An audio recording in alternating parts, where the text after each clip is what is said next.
Hello everybody, greetings and welcome here to Prog Monster. My name is Murph. I am the host of this show, a show dedicated to progressive rock and other forms of rock music. So we're here to do the series that we've been working on for the month of December, which is Progressive Rock Solo Artist Album Wars. Today is battle number 12. So for those of you who are new and haven't seen any of this, I don't do this every time, but I try to give regular descriptions of what we're doing here so that we don't get lost. Okay, so basically, this is Ben's baby. He's picked all 32 of the combatants here and put them into the first round, into 16 different battles. So basically, it's all progressive progressive rock solo artists. So they played in notable progressive rock bands or played in progressive rock bands, and they have made their own solo albums. Not necessarily all of them are progressive solo albums as well, but they are notable because they played in progressive rock bands. So that's what we're doing. And my job is to listen to these two combatants or two albums and decide which one I like better for the battle. Okay, so we have two good ones today, neither of which I'd heard before I started this today's listening. Both musicians I have listened to stuff from. The first guy, Rick Wakeman, the album Journey to the Center of the Earth is from 1974. I do have his first solo album, The Six Wives of King Henry VIII, and I thought this was going to be something similar to that, but it's not really. There's vocals on this. There's the London Philharmonic Orchestra here. There's the choir that also sings on the album. Different variations for each of the four tracks, so you got a little bit of everything going on all four tracks. And it tells the Jules Verne science fiction novel Journey to the Center of the Earth. So he's put this into a musical score form, I guess, and there's some vocals on this that are actually pretty good, and there's a narration that tells a bit of what's happening as we're going along.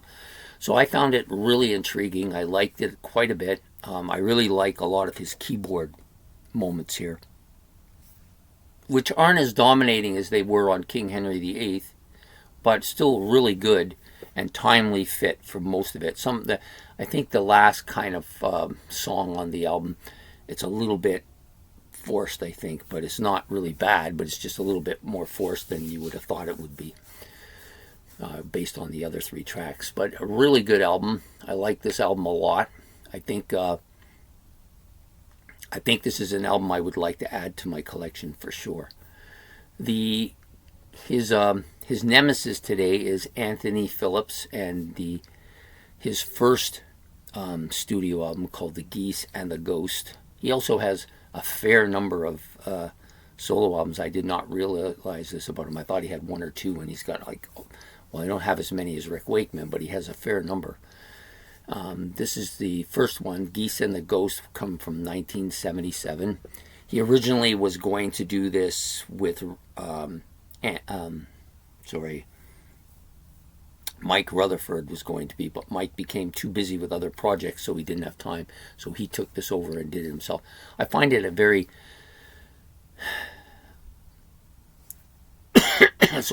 unsurprising album to me. It's actually what I thought Anthony Phillips was capable of doing. It's very pastoral in a lot of areas. Lots of different instrumentation here. Very good, well put together. I think he actually does the vocals on one of the tracks himself, and Phil Collins actually does a vocal track on this album. I think actually he does two vocal tracks on this album.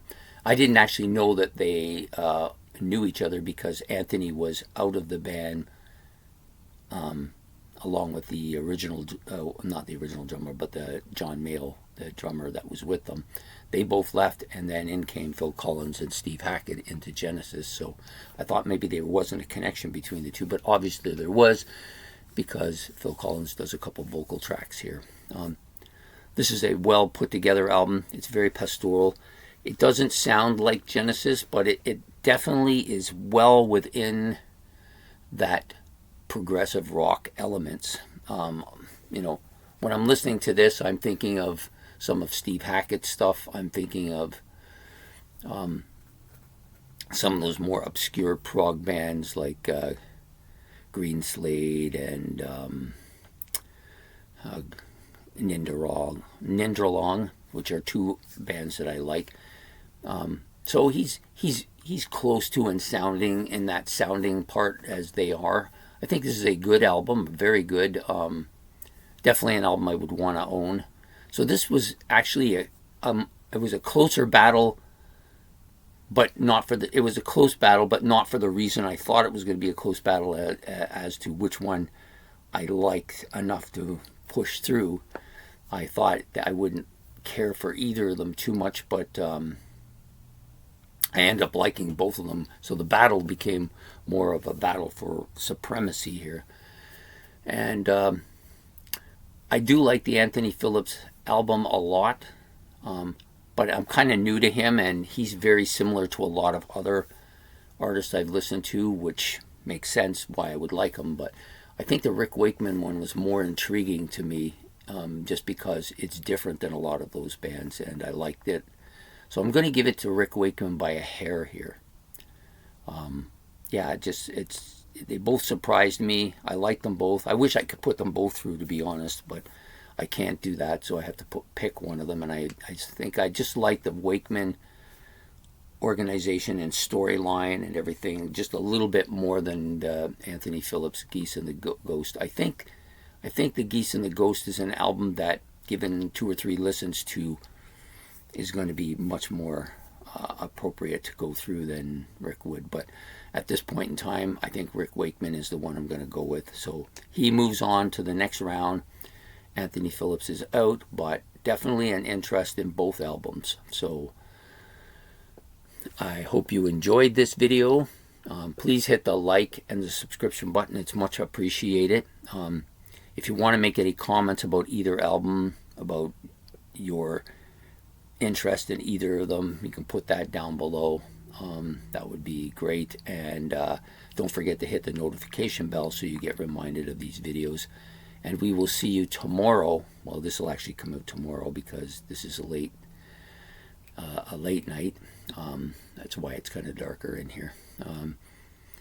But we'll be back the next day with battle number 13, which I think will be another good one. So anyways, have yourself a good evening. See you tomorrow. Take care. Bye.